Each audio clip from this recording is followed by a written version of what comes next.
Hi everyone! So, welcome back to my vlog. And for today's video guys, samahan nyo ako dahil magluluto tayo ng chicken pastil. We're going to cook chicken pastil for today's video. Actually guys, this is the first time that I'm going to cook chicken pastil kasi na-miss ko yung chicken pastil nung mga kapanahonan na nag-aaral ako ng college na na-try ko yon kasi dahil din sa kaibigan ko na Islam Samra. Hi! And also, na-miss ko yung pastil ni Samra kasi nung umuwi kami ng Pilipinas for vacation, pinagluto niya ako. Ang sarap nga eh. Tapos sabi ko, naisip ko, subukan ko kayang gawin. So, nag-try ako na mag-search sa YouTube, TikTok, kung paano ba nagagawa ng chicken pastil. And I think madali lang naman. So, let's do it. Anyway guys, nilaga ko na pala yung karne. Ayan.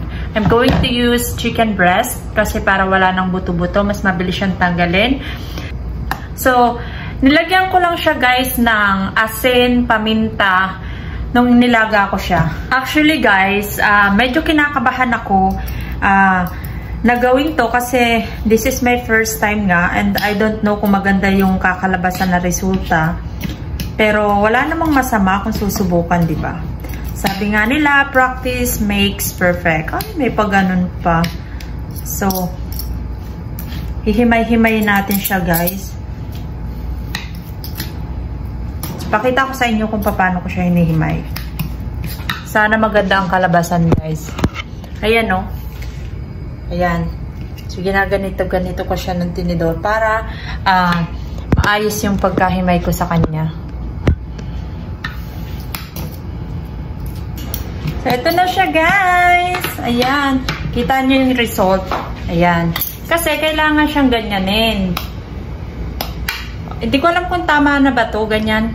Pero okay na yan. Ako lang din naman ang kakain. And first trial ko naman. Sana talaga maayos ang kalabasan na ito. Okay, ready na natin. I have two hands. So, ayan guys, ito lang yung gagamitin ko kasi wala kaming maayos na pan. And yung isa naman, masyadong malaki kasi konti lang naman ito eh. So, first, kailangan na natin lagyan ng... Ay, ayaw mag-book. Ayan. Kasi, gigisahin natin yung bawang at sibuyas. Pwede na siguro yan. So, unahin ko guys yung bawang.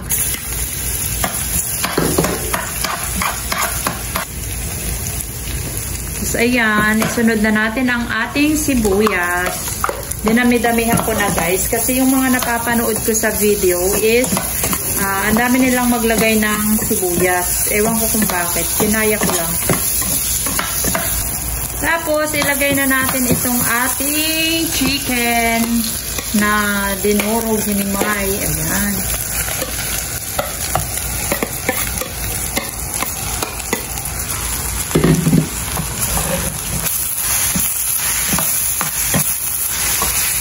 Lalagyan ko rin ito guys ng paminta. Ayan. Kontian lang natin. Tapos ng garlic powder kasi kukunti yung garlic ko kanina. At saka gusto ko meron siyang garlic powder para mas malasa.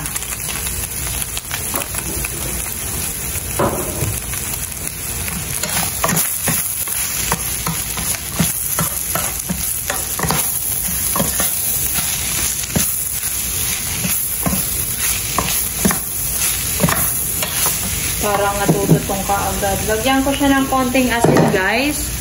Ayan o. Kasi mamaya may toyo yan eh. Tapos ilagay na natin ang ating toyo. Para sa makagaya nating tuyuin. Ayan.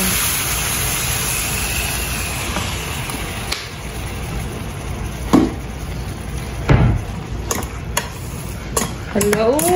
Parang nalalasap ko na yung lasa.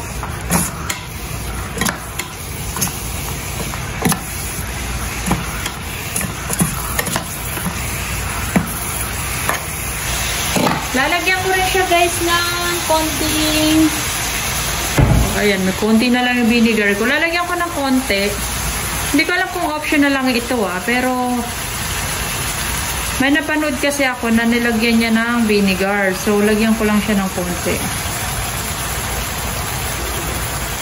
At syempre guys, hindi naman pwede na hindi ko siya lagyan ng oyster sauce. Lalagyan ko siya ng oyster sauce kasi trip ko. Ewan ko yung iba kong naglalagay pero para sa akin mas gusto ko yung may oyster sauce. Yan. Medyo madami-dami. Okay na ba yan?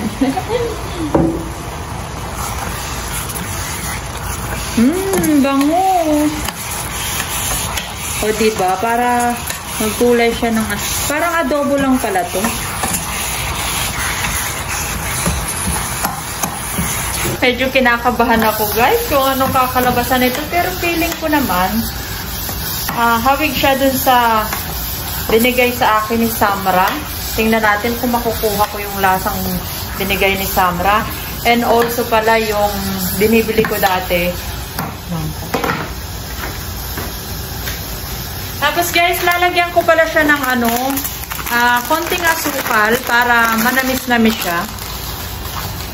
Wala akong nabiling sili. Masarap yata nito may sili-sili pero okay na yun. Wala So nilagyan ko siya guys ng konting brown sugar para magtamis-tamis ng konti.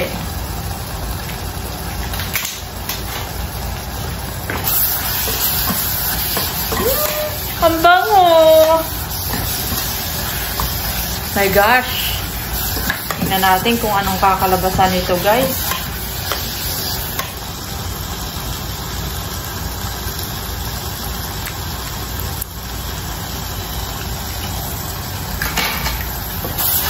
Nalalasahan ko pa yung suka. Papatuyuin ko siya ng konti. Tingnan natin kung kaya kong kunin yung lasa nung kay Sam. I'm so excited! Kailangan ko siyang haluin ng haluin kasi yung lutuan namin is mabilis siyang maano kasi sira na yung number 1. Yung number 2 na lang yung gumagana. So, para hindi siya masunog at maglasang sunog, kailangan kong alagaan sa paghalo. Pwede na to. Oh, I'm so excited, guys. Tikman natin.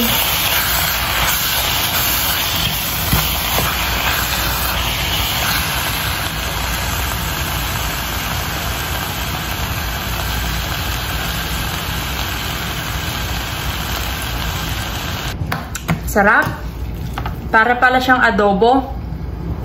So, ito siya guys. Transfer ko lang para makita nyo ng maayos. Tipid ulam to.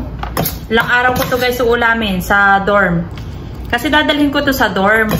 Kasi hindi ko naiiwanan si Patrick. Kasi nga, tawag dito, pinagluto ko naman na siya ng chicken curry. Yun yung uulamin niya mamaya. At ito for me. Ayan na siya guys. Ayan o. Hindi siya ganun ka-perfect pero masarap siya. Pero mas masarap pa rin yung luto ni Samra. Hindi ko alam kung paano kukunin yung lasa na yun. Ayan na siya guys. Chicken pastil. Ayan na yan. I'm so happy kasi first time na try ko nang magluto ng chicken pastil. I-try nyo na rin guys. Napakabilis niya. Anyway guys, that's all for our video today. Thank you guys for watching. Bye!